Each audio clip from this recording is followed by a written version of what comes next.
Welcome, everybody, to another episode of the Perceptive podcast here on Game Wisdom, where we examine the art and science of games. I am Josh Beiser, and for tonight, we have another indie dev interview lined up. My guest is currently working on the game The Dark Heart of Balor at the studio Game Artists LLC. Please welcome to the cast, Dima. How are you doing? I'm doing well, Josh. How are you? I am doing all right. It is pouring like something else right now outside my window, so we'll see how the internet everything holds. But it is great to have you on.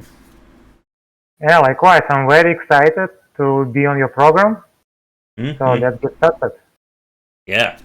And as always, for developers watching, if you have a game or just want to talk game dev with me, we are always looking for guests for this series. So please reach out. All my contact and stuff will be over there and in the description of our cast.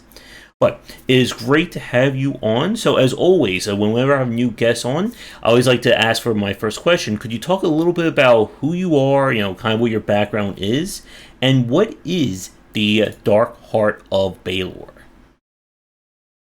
All right. So my name is Dima Polikov. I am a programmer. I work in my own company called Game Artists LLC. I start doing programming for like 20 plus years. And I was always interested in games, making games, and all around games.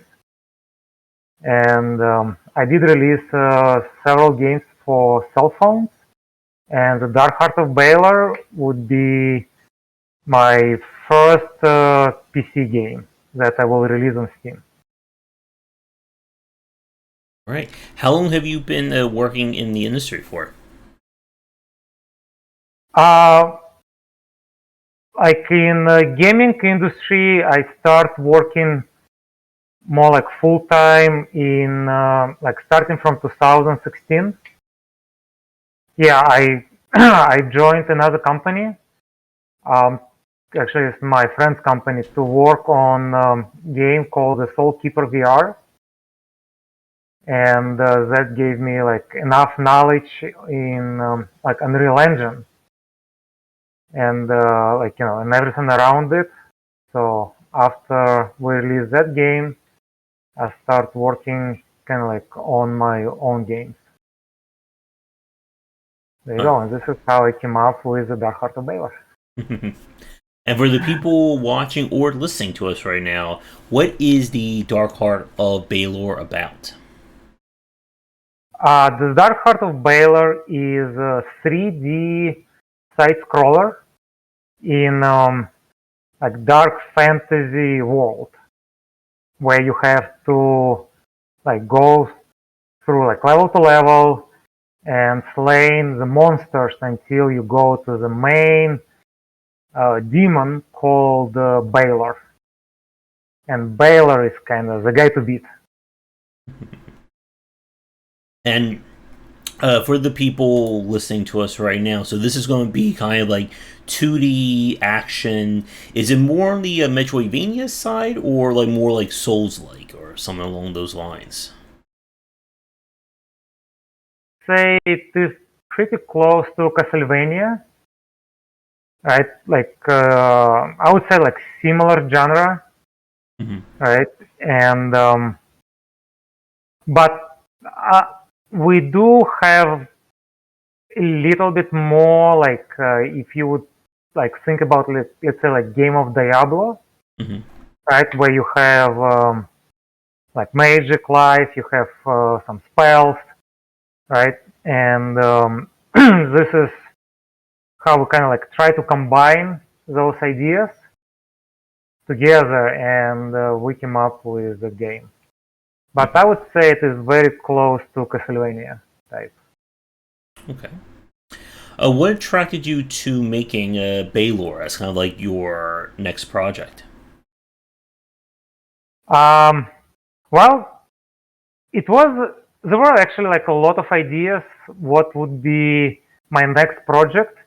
I tried like several sci-fi games. I tried to do like sci-fi shooter or like something like Diablo in sci-fi, but it came out to be like really challenging project, not in terms of technology, but in terms of like development itself, because let's say like Diablo requires a very large amount of props, right? Like you can collect this, collect that, and huge worlds.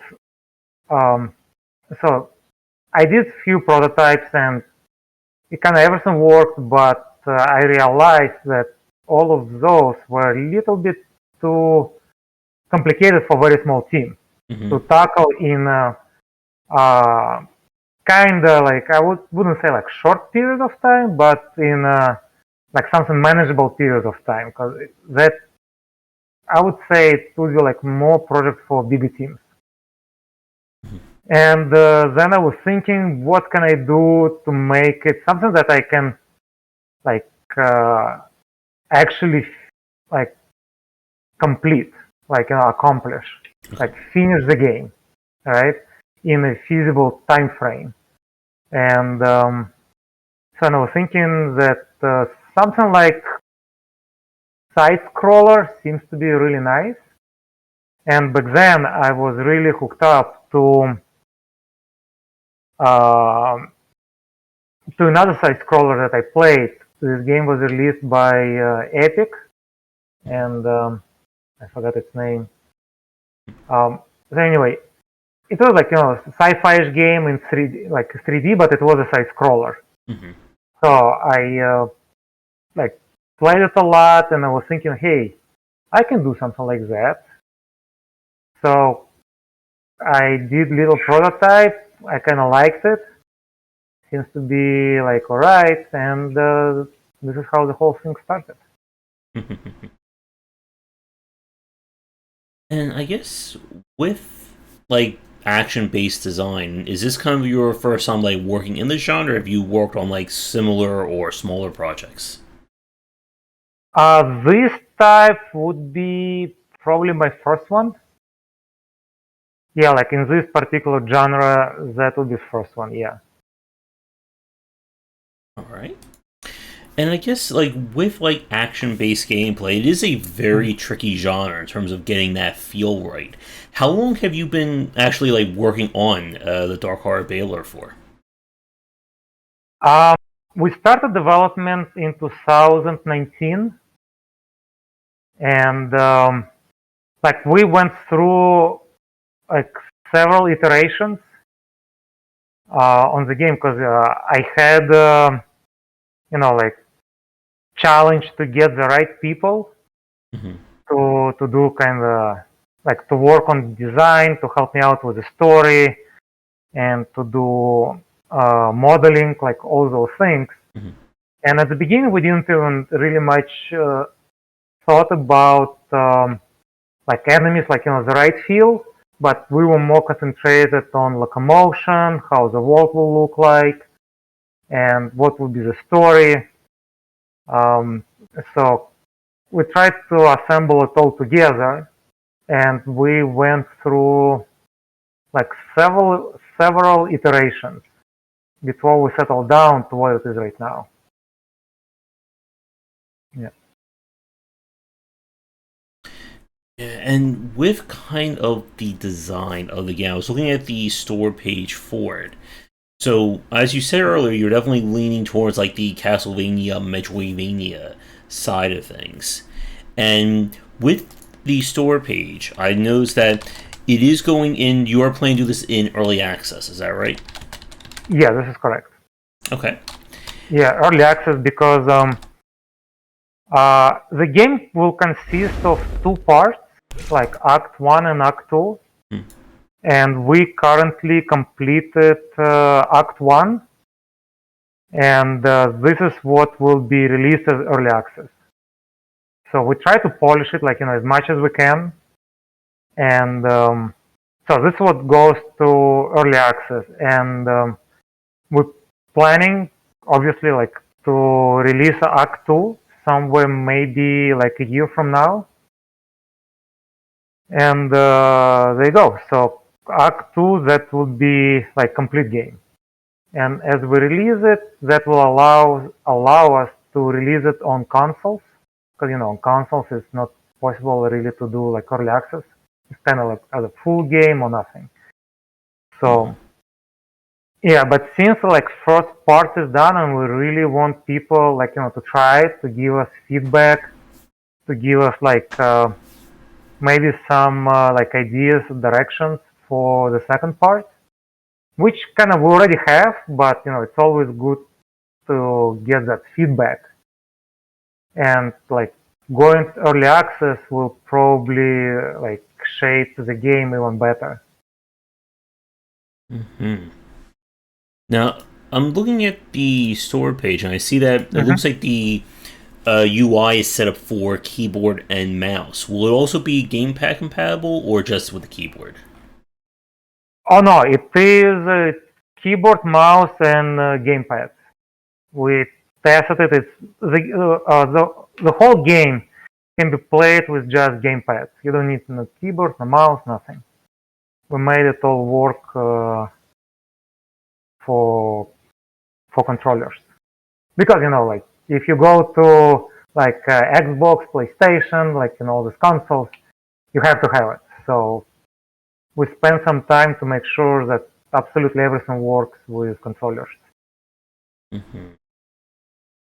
Yeah, and that's always been some of the challenging aspects of kind of like action gameplay is how you build up your UI and UX for it. And from like looking at like the story, I was watching like a few of the trailer that you had for it. So is this going to be like, I guess, more, I'm not sure how to put this, like more on the character customization side, or will you have kind of like, as we said, like, with like kind of the Castlevania Metroidvania aspect, that you unlock like double jumps, new movement tech, abilities along those lines? It will be mostly like when you unlock like your magic abilities, right? But we do also have customization in terms of like the story goes that demon will give you some powers, right? And you can improve those powers as you gain experience. Like you can get better health, like health recovery rate, right? Or more health, or like you can get more magic power, like in terms of how many times you can use the spells, or you can have quick recovery. So there are about 8 positions that you can work on your characters to improve as you gain experience. And throughout the game, you find those kind of like artifacts that will give you magic abilities, like to cast specific spells. But most of the spells are combat spells that will help you, kind of like aid you to beat or like to pass the level, right? So, for example, like you can like freeze enemies, right? But on the same token, you can try to fight with your sword, but it might be like more challenging if you can do like with vanilla weapon. But if you use magic weapon, so it can help you out. But there are few things that can be used only with magic weapons. Just for example, like when you have a throwing axe, right? With this axe, you can turn on, turn off switches that are located kind of like far away from you. Or like with the same axe, you can get some item that also kind of far, it's hard to reach. But if you throw an axe, right, on the way back, this axe will bring you that item. So this is how we can like utilize some magic abilities to get your like to get your kind of like playthrough experience. by getting utilize magic not only to beat the enemies but also on the environment. But mostly it is most of it. I would say it's all combat. Okay. Yeah. Is there like procedurally generated gear in the game, or is everything kind of like just handmade? Currently it is all handmade. Yeah, like procedurally generated. There was an idea to do it, but we kind of dropped it. All right. Yeah. So as you were saying, like having like different builds, having like magic, melee, stuff along those lines. I guess with like from your own perspective, obviously, design the game or work on it and play testing it. What has been, I guess, like your thoughts to like, I guess, like the fidelity of the action gameplay? Because like I've played a lot of action games, like some that can be very floaty, very, it doesn't feel as responsive in your hand. We have, the flip side stuff like the Dark Souls games, Hollow Knight. I guess like for Baylor and like just like from like how you've been playtesting it, how like what's your approach to like the feel when it comes to the gameplay? Well, to get the right feel, we did play test it a lot, and how to say it the best.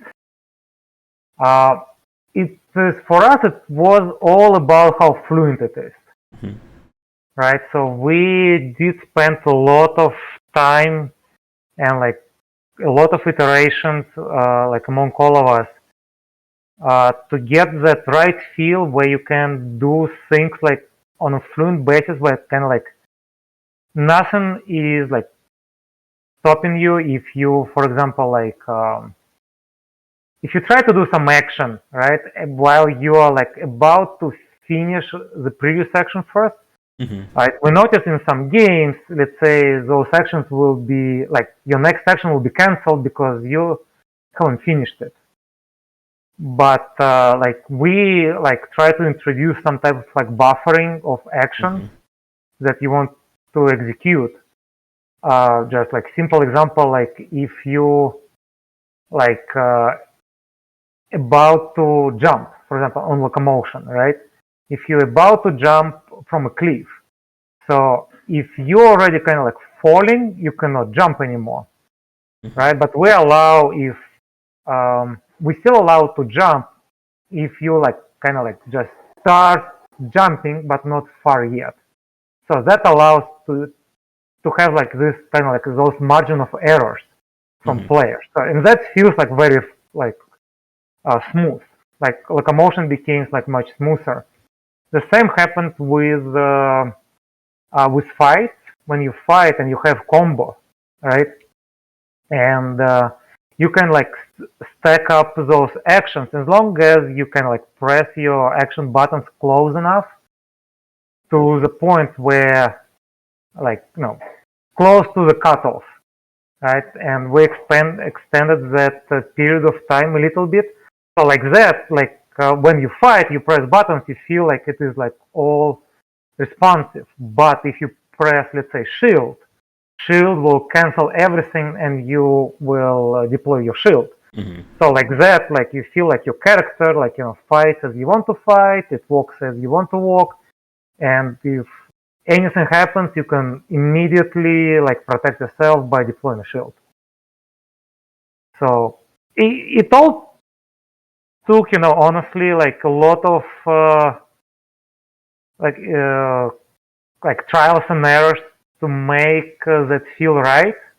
I'm sure there might be some like cases where some people will say, "Hey, I don't like it still. Like it could be a little bit more dynamic or more fluid, like in this particular situation." But on many like play tests, even with like other people like to whom we gave out keys to try, and we try to get that feedback. A lot of people were saying that it is like very smooth. So that is exactly what we try to achieve. Yeah, and like especially when you do like the use of input buffering like that. You do want to make it, as snappy as it can in terms of like how combat feels.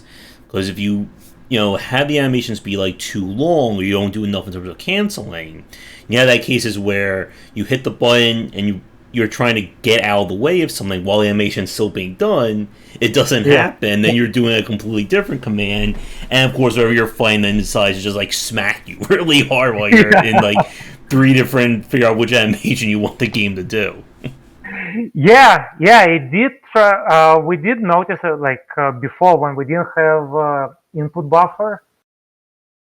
We did come out with like a lot of scenarios where you try to do one thing, but you haven't finished another thing, and it was kind of like all jerky, and people were getting upset. Like, hey, I tried to do block, but I was in this combo. Why don't you do this combo when I'm about to die? Anyway, I need to block. So yeah, we put some priorities on the actions, like jumping and like blocking over like hitting. So, and when you hit, especially like when you get combos, you also want to have it like you don't want to combo like completely finish. Like let's put it this way: if you have a combo that consists of 3 stages, right? So you do first stage, then you do the second stage, and then you do the third stage. And third stage, let's say it is a finisher. But to get to the third stage, I mean, you can get to that point or you might not, depending if you're pressing the buttons at the right time. So actually, we even have one combo which is 4 actions. The fourth one is a finisher, like which is like the most powerful. But you need to like keep pressing buttons at the right time. So without input buffer, it was like really hard to do it, and also like on a like programming side with animations, we also have some windows where you have to press that button. So when you combine like all those techniques, then like the whole action becomes like really smooth, and you don't even think about it. You just see like when you hit something, okay, so it's the first action. But if you, at the end you hit again like hit button, then the guy will do like another action. So oh, okay, so this is continuation. And when you press the third time, then he will do some crazy finisher. So yeah, and yeah, of course, that took some time to do it, and of course, a lot of testing to make sure that it feels right, and all those things. Yeah, everything takes time to do, and hopefully, like we achieved it, like in some way at least. Yeah, and as you were describing kind of like the playtesting sessions, like that is so key for an action game in terms of getting that feel right. Because if that's not working properly, the whole entire of your game is going to be off. And it can be tricky to get that. Yeah, also like for the right feel, there is a lot of important things to consider. I mean, for example, like before we were like thinking that, hey, our animations are too slow, right? So that's already like doesn't feel as good, but it's more natural, kind of like, if you would do it yourself, like, as a human, right? So it is not as fast, let's say, as in video games. And we're thinking, oh, okay, so but it doesn't feel right. So let's try to like speed up animations, cut off the beginning, cut off the ends, and then it becomes like you hit the button and you expect to hit the enemy like at the right time. So there will be no like 3 seconds like wind up your weapon, like swing it somewhere and then you hit. Then your timing will be like very off. So we try to get to that feel where it's very responsive. When you click the button, you expect the action like right away. So that's number one. And then another thing is the sound, right? Like it needs to be like we did try to work with the sound, so it will feel like let's say if you like swing the weapon, it will be some kind of like like some good whoosh, right? Not too hard, not too light, and the same when you hit the enemies, you don't want to hear something like barely hearable, but not too loud, like something like exploded too big. So it should be like in the right way. And so like all those things, when you combine, for me, this is what makes it like great gameplay. When you hear it well, you see it well. Like like visually it is right, and it's kind of like it feels right because it's like responsiveness of the character, how it it's like more like on locomotion and the combat type. Mm-hmm. Yeah. Also, we worked a lot on this concept of like anticipation. When enemies before hitting you, there is some kind of like it's called like an anticipation frame, where enemy kind of like winds up his weapon, and you know that in a like quarter of a second he will hit. So like that you can get your timing right. So for some enemies it was like easier to do. For some enemies it was a little bit harder to do. So we have to come up with like alternative solutions. Also, like like a small indie studio, we couldn't get all the best animations that we could think of.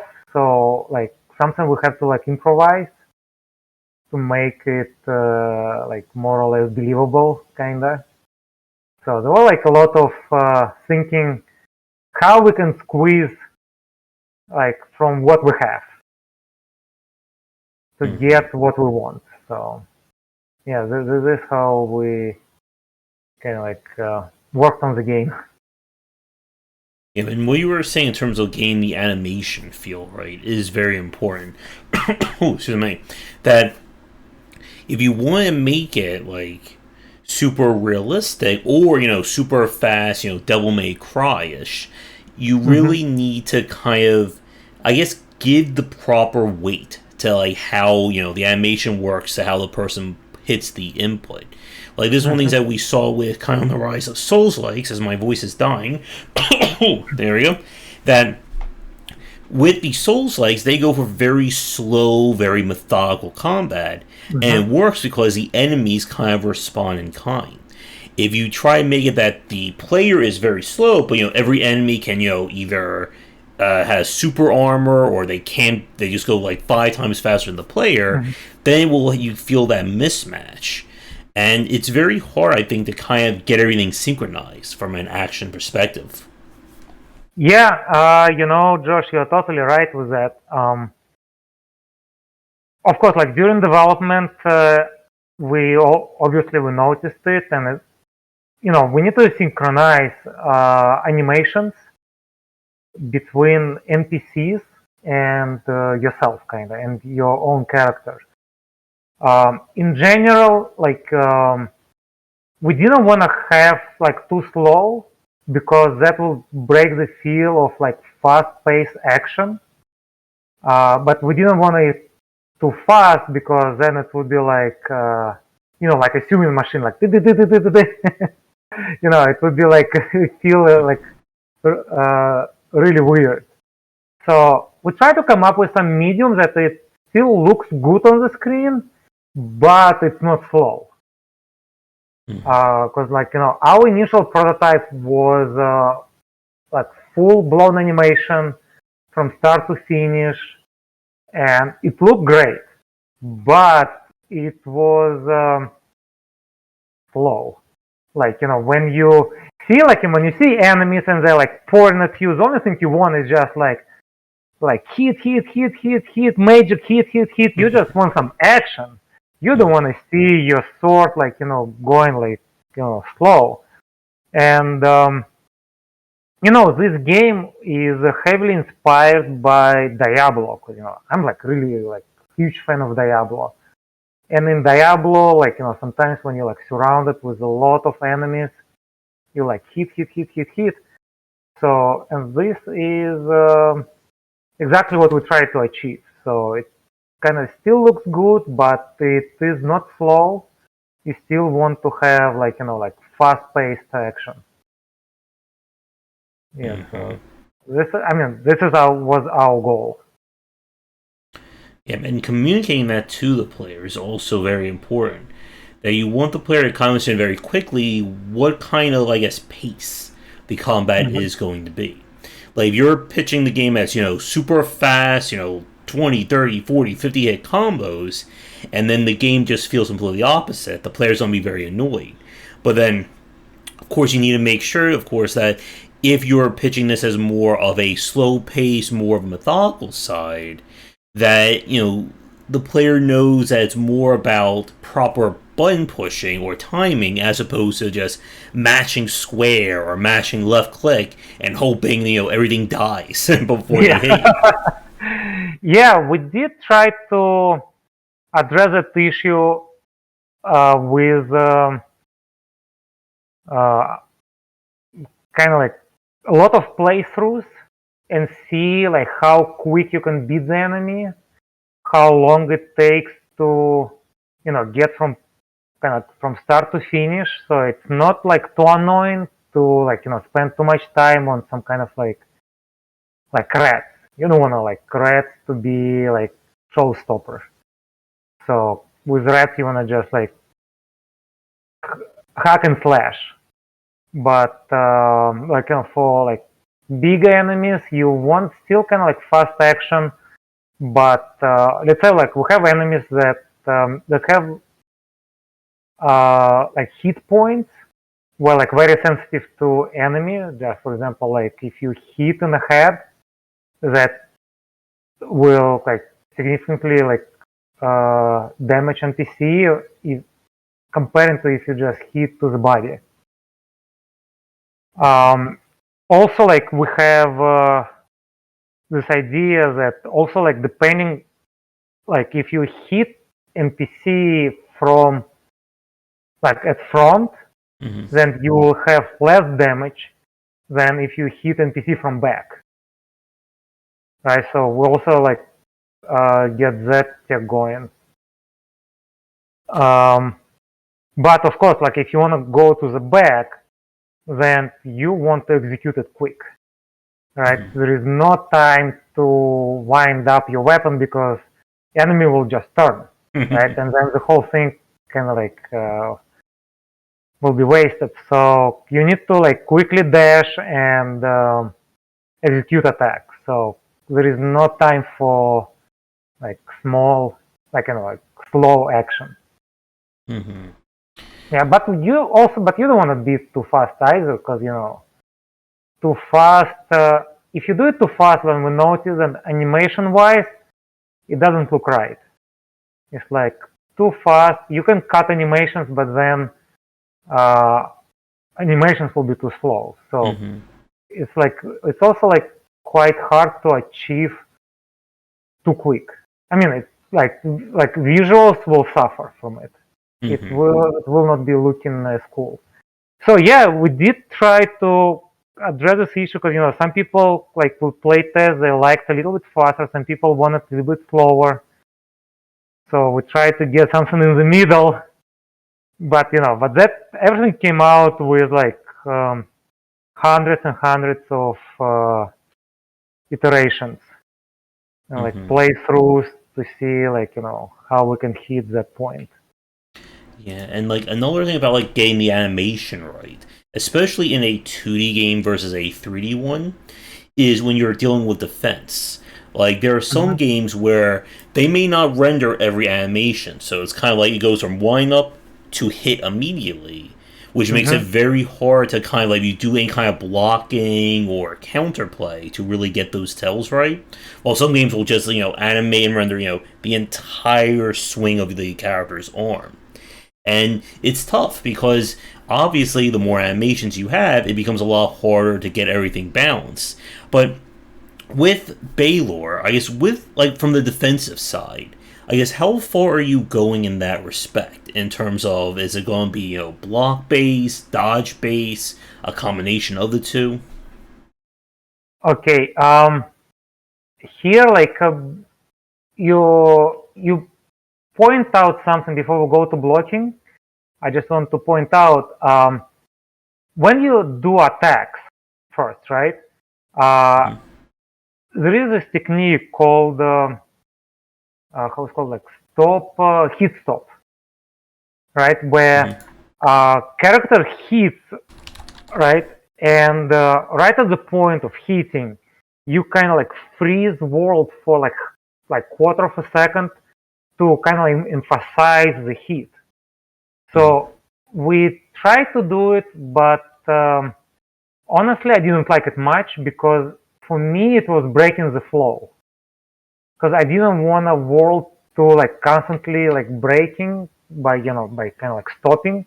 Because I Mm-hmm. have like imagine if you like surrounded with enemies and you just want to like hit, and but instead of this will be like hit stop continuation, hit stop continuation, and for me it would be like stop and go kinda, and I didn't wanna have it. So we kinda, I did try to do it, but I did little test on it. I didn't like it from get go, and kind of we ditched the whole idea of it. Um, and on terms of blocking, uh, the dumbest way just to stay and just like hit everybody and thinking that you will beat it. Unfortunately, it's not the case. So you probably want to like dash and use blocking. Um, try to use your locomotions, try to kind of like avoid enemies, especially if they try to surround you.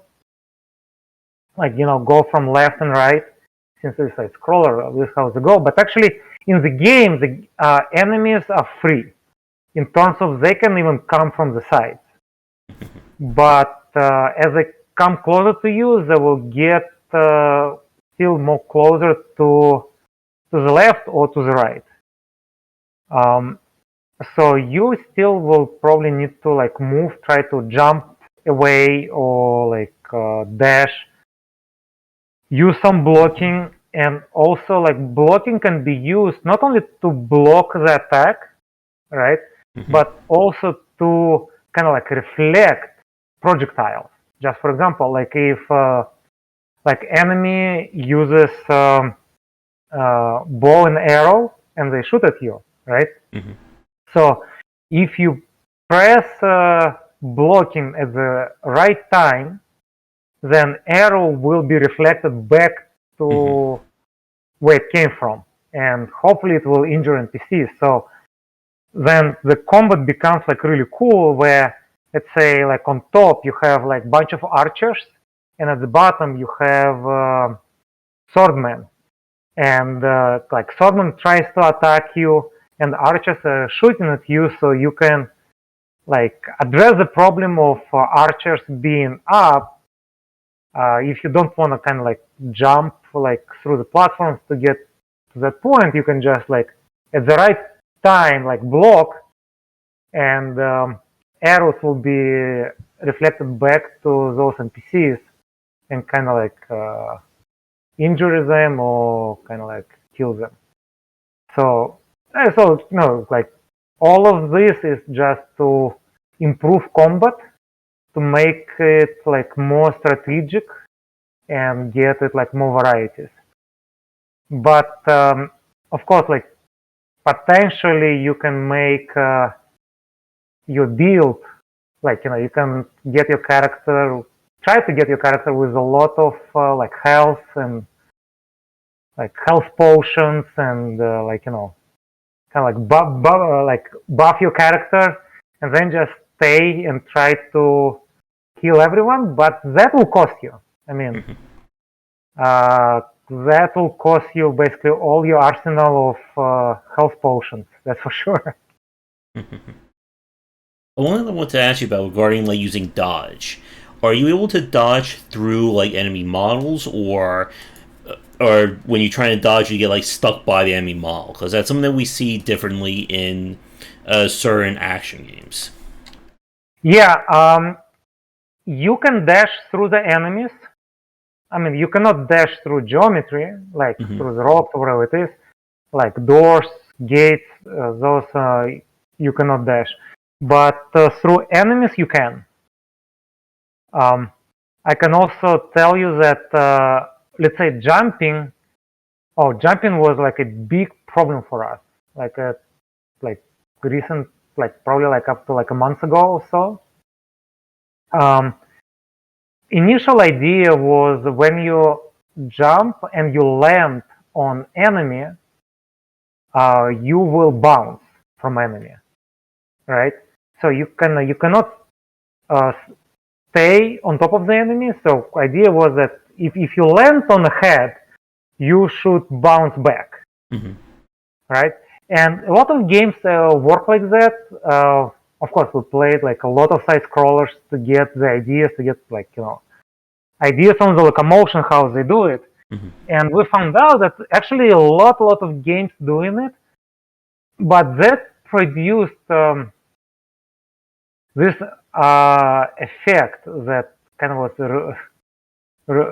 really bad when you like surrounded with a lot of enemies and they're kind of like stacked up like in a line. So it is potential that you will jump on top of one enemy, Mm-hmm. you will bounce on top of head of another enemy, then you will bounce back to the first spot, and you can like bounce like back and forth until like hopefully you will land somewhere else. Mm-hmm. And for quite some time, we didn't have any solution how to deal with that. And because the game is in 3D, and all 3D like NPCs, they have volume where you can land, and you cannot land kind of like inside NPC. Like engine will not allow it. Mm-hmm. So I try to address the issue by kind of like when I know that I'm already descending, I look at the enemies that like at the spot where I'm about to land. Right, I look at the spot where I'm landing, and if I see enemies, I do a trace, and I see there are like some enemies. I try to move them apart. So like that, you will land exactly where you wanted to land.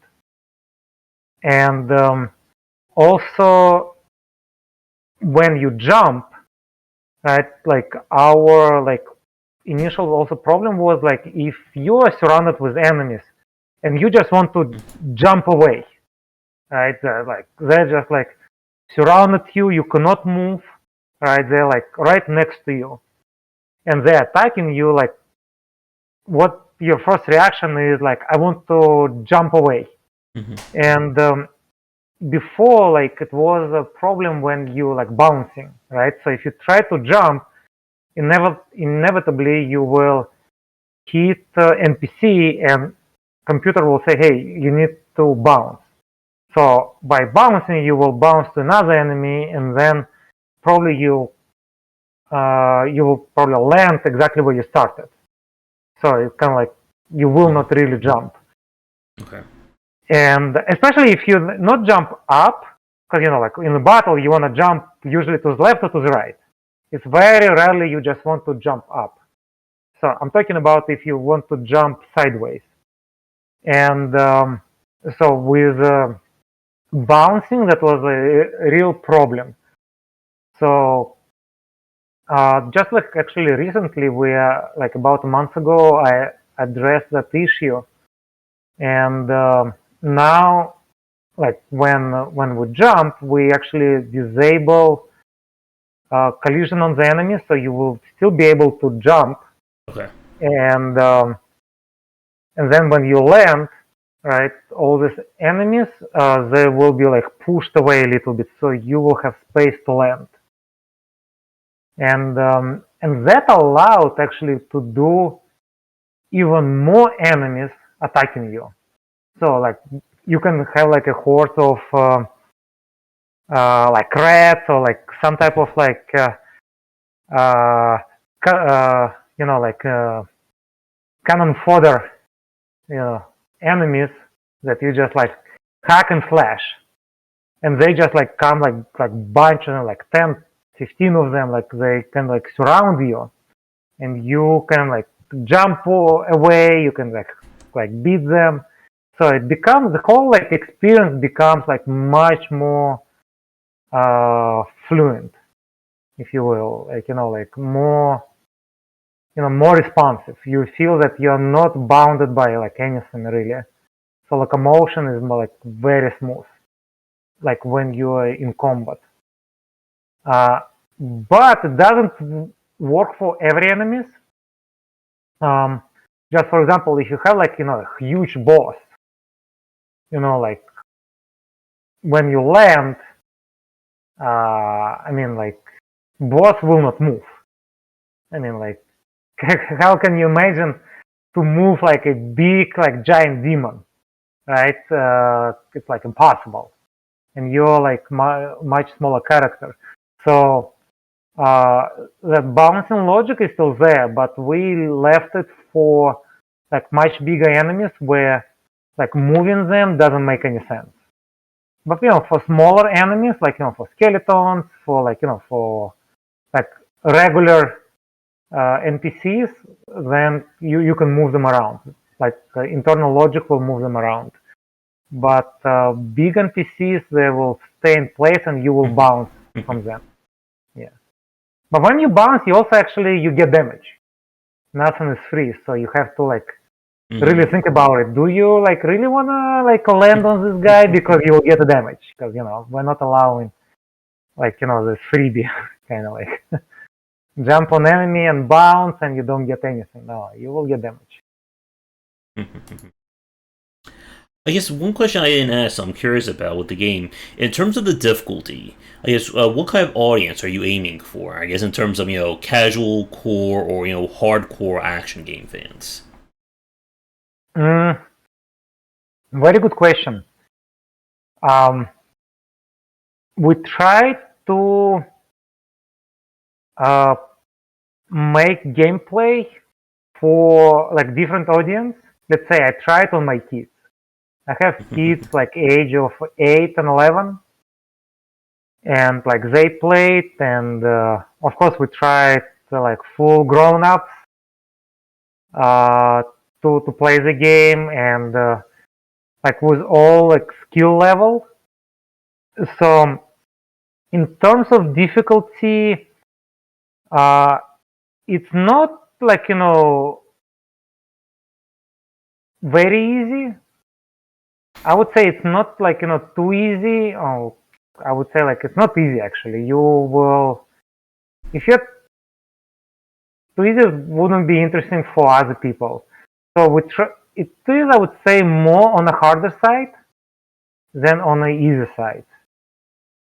But then it will depend like on you what you really want to deal with the game. Like when you get the experience, you get points that you can invest into your character. So then you can select like, okay, so how, like if you have trouble, let's say you dying too quick all the time, right? So how you can fix it? So you can, maybe you want to invest, rather than offensive skills, you want to invest into defensive skills, like invest into your armor or invest into your health, like total health and like regeneration rate, like how fast you can regenerate your health. So maybe you can invest there. For skilled players, right, that really play well, then maybe you want to invest, let's say, into offensive skills, right? Maybe you want to use like more magic, right? So you can have like instead of, let's say, like 3 fireballs, you can cast, let's say, 5 fireballs or like 6 fireballs. So it's like your game might be like more dynamic. And also we have the mode on the game that every, like, we have statistics. Actually, like, it's not a mode, but we have statistics, like amount of damage you dealt, amount of damage you received, and how long it took you to pass this level. So if you, like, let's say, skilled level and you want to do, let's say, like speed run, so you can time your your speed, like you can time your, like, your time, how fast you can beat the level. And you can also, like, this part is kind of like not ready yet, as we're still working on it, where you will get a final kind of like score that will address, that will be like a combination of amount of damage you received, amount of damage you dealt, how long it took you to beat the level, and how many secrets you unlocked. And of course, how many NPCs you killed. So, like, all those 5 parameters will be accounted into your final score. So, like, faster you do it with like wiping out everybody, so more score you get. But if you just want to do like speed run, then it's not be a problem. Then you just will be concentrated just on the time. So there is no problem with anything else. Just time, and that is it. So you don't worry about the score. So yeah, that was the plan. Honestly, we're still working on it. That might be, like, the system is there, right? Well, all of this, all the parameters is there. It is just not shared. Let's say idea was to share it, so when you play, you share your results on the internet to see how you go, right? So how you are, like, against like everyone else on the internet, kinda, to get that competitive kind of like component. So that part we're currently working on. Okay. I'm not sure that it will make into like initial release, like, like sharing your score, but it will be definitely soon. All right. And I think we're about like 53 minutes in. I think we'll start to wrap things up for the cast. And I guess in terms of like some general logistics questions, or actually before we get to that, regarding the gameplay of Baylor, is there anything that we haven't touched on or discussed yet that you'd like to bring up?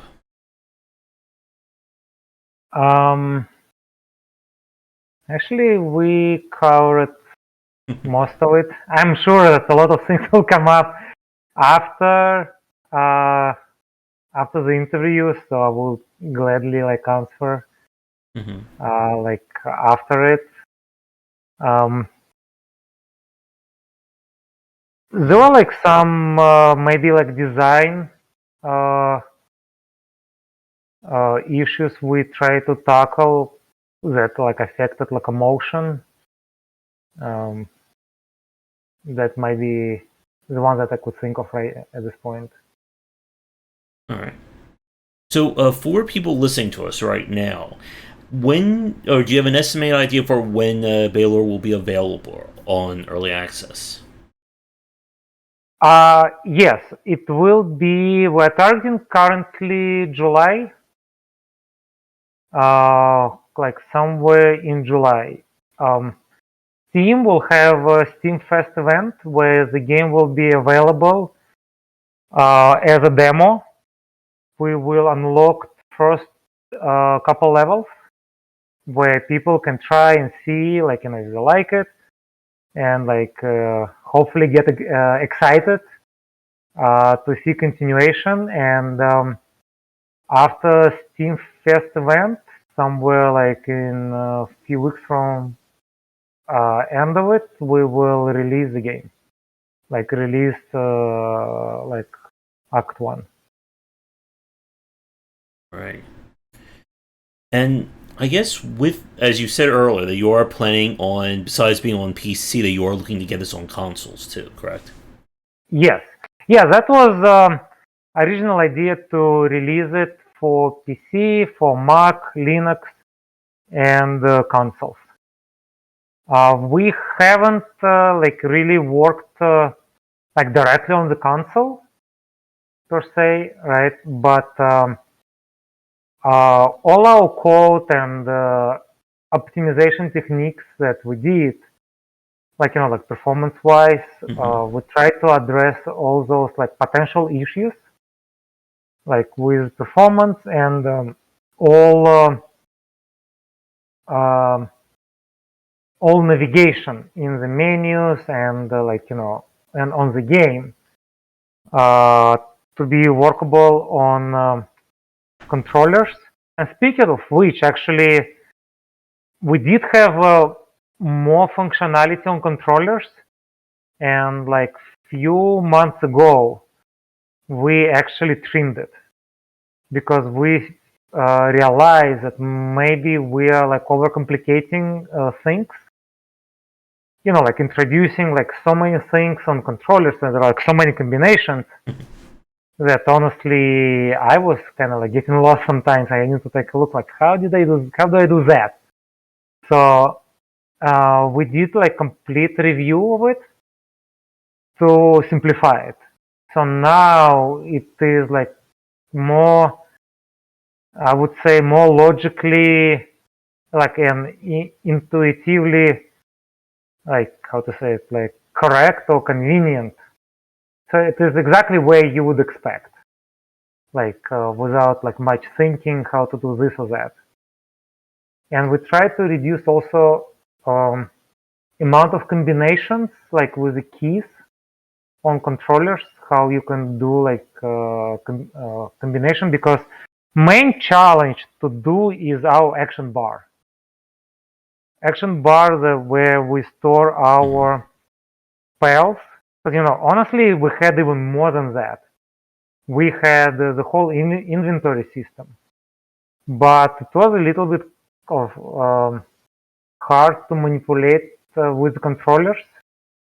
And after like some thinking and waiting, like on the decisions, like do we want to keep it or like how do we do it? So we decided to actually to kill the whole inventory system, because on controllers it was a little bit too hard to do.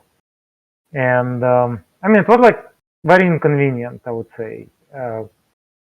We did it, but I didn't like it much. It was like so many combinations, and we just decided we went for simplicity over introducing too much of functionality. So it's kind of like we decided, sometimes less is more. So you will get more gameplay with lesser like items that you can use in the world, kind of. Yeah. So yeah, like addressing that issue of controllers changed a little bit of like how we handle things like in the world, and like how many spells you want to use, like all those things got unfortunately reduced, but you gain simplicity of the game and maybe like more like actions, and also like like you want to also distinguish between spells. Yeah, like you don't want to have like just different visuals but doing the same thing. Yeah, it's kind of like you want to have like different functionalities.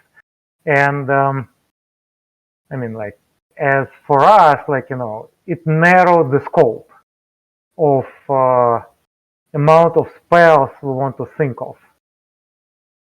So that's kind of like if you will, less work. Yeah. And yeah, like as you said, like you can do more with less, and especially in like an action-based game, you don't want the player to be, stopping every 2 minutes to check, 20 different pieces of gear they found or all these items that can show up.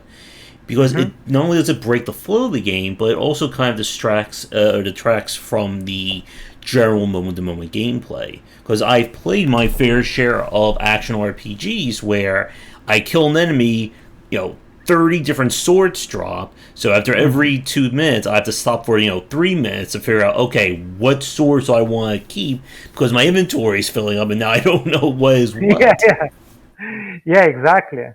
Yeah, exactly. So we like decided to make it shorter but sweeter. Hmm. Yeah. And plus, the game that I was referring to, like at the beginning, that side scroller in sci-fi, it was Shadow Complex. Yeah, I was like really hooked up to that game, and that kind of like promoted me to think of side scrollers.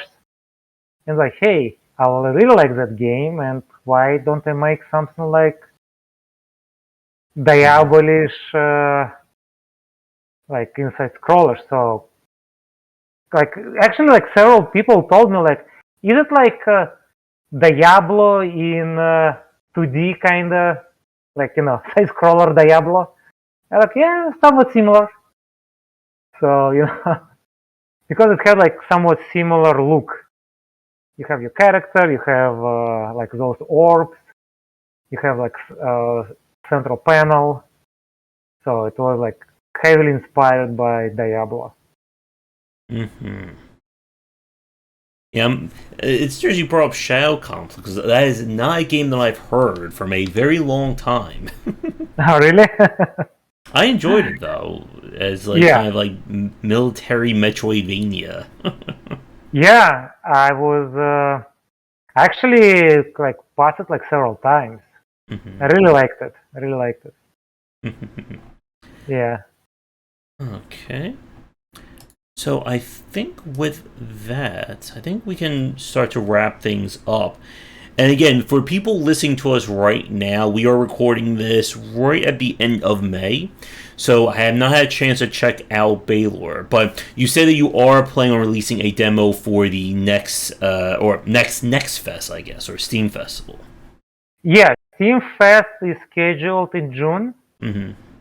So our game will be available like as a demo to download, free to play, and we plan to release it, as I said, like maybe around a couple weeks after event ends.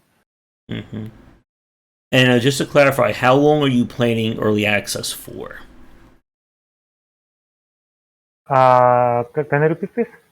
How long are you planning to keep the game in early access once it comes out? Oh, well, currently we work on Act 2. Act 2 will consist about same amount of levels, which is currently about like 13, 14 levels we have, and Act 2 will be about the same.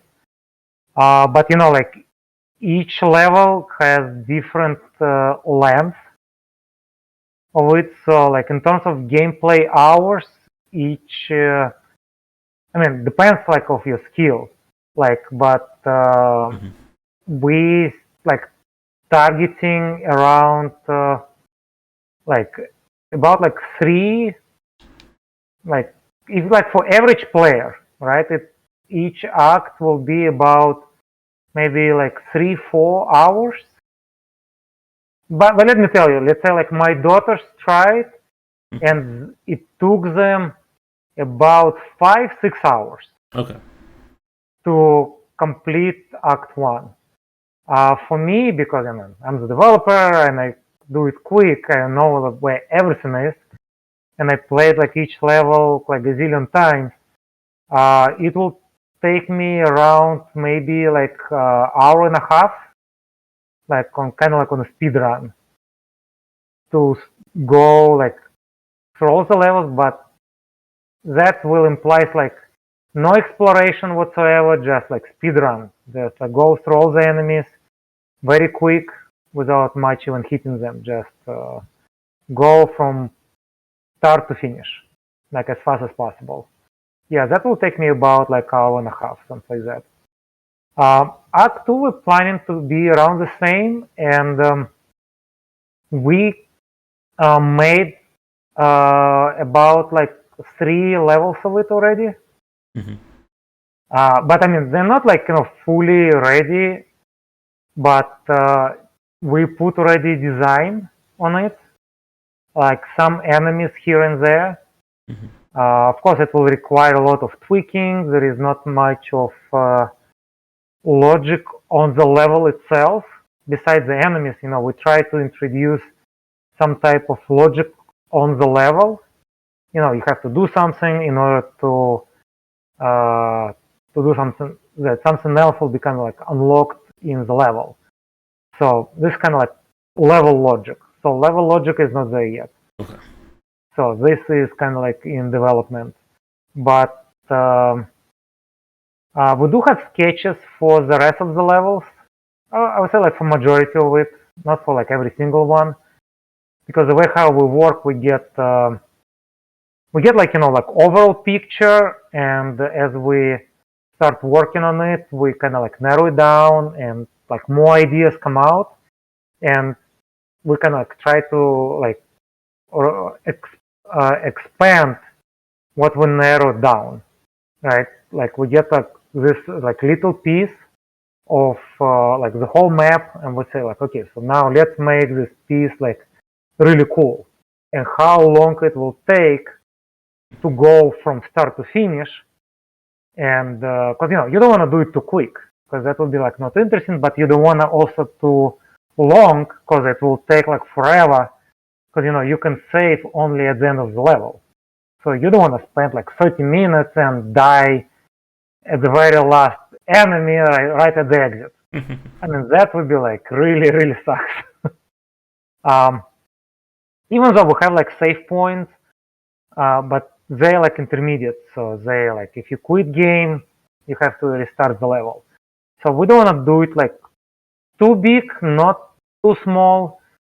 So there's like some finding balance, like how quick you can pass the level. And that, of course, affects like gameplay, amount of enemies, what you can do on the level.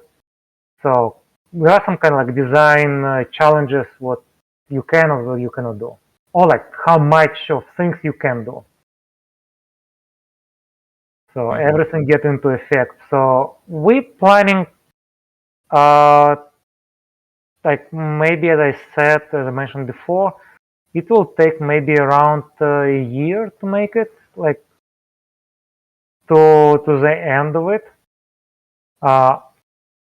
It took us like from 2000, like end of 2019 to this point to get all the locomotion like polished, like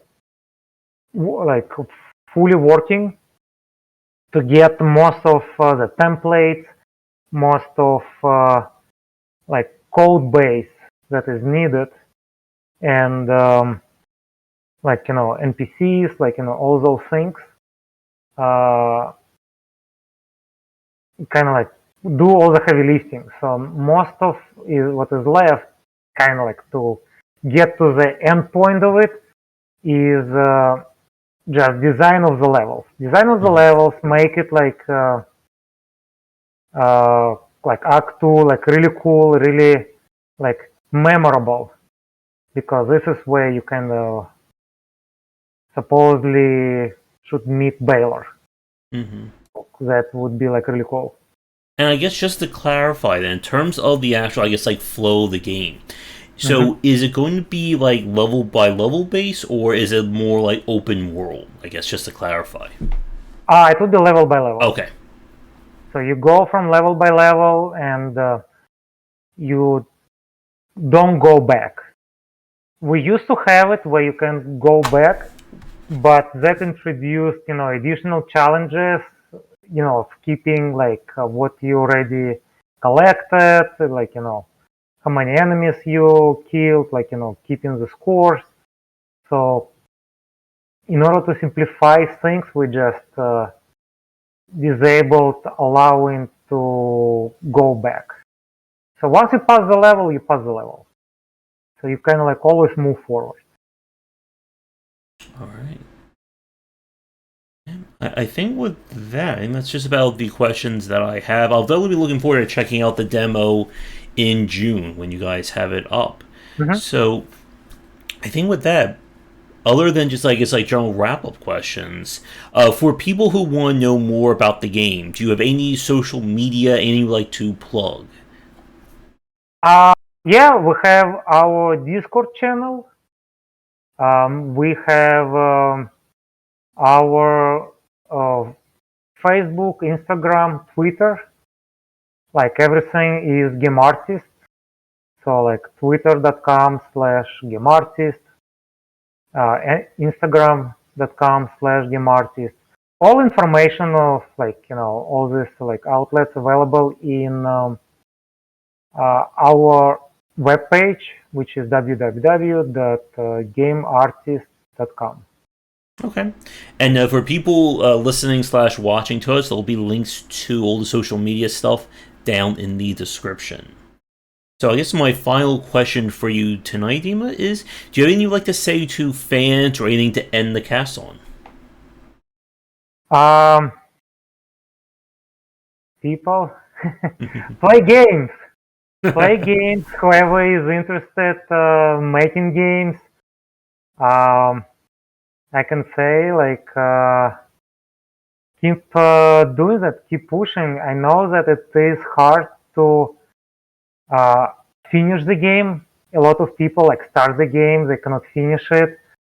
And my general advice, like keep focused. Keep focused. Keep making games.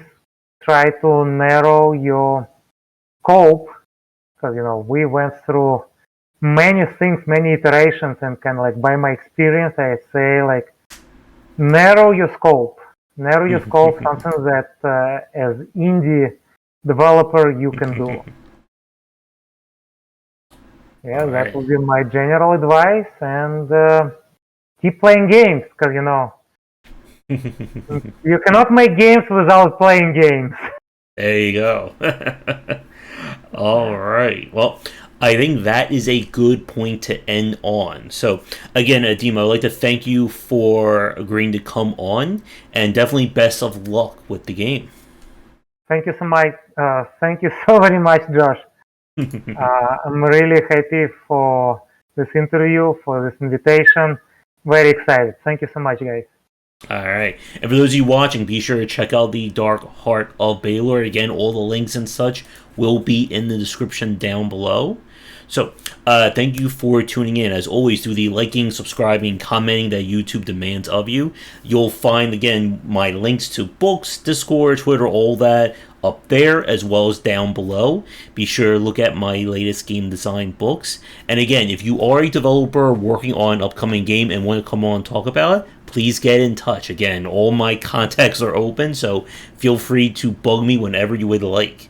So, as always, come back for daily discussions on game design here and on game wisdom, where some of the art and science of games. And until our next chat, have a great day.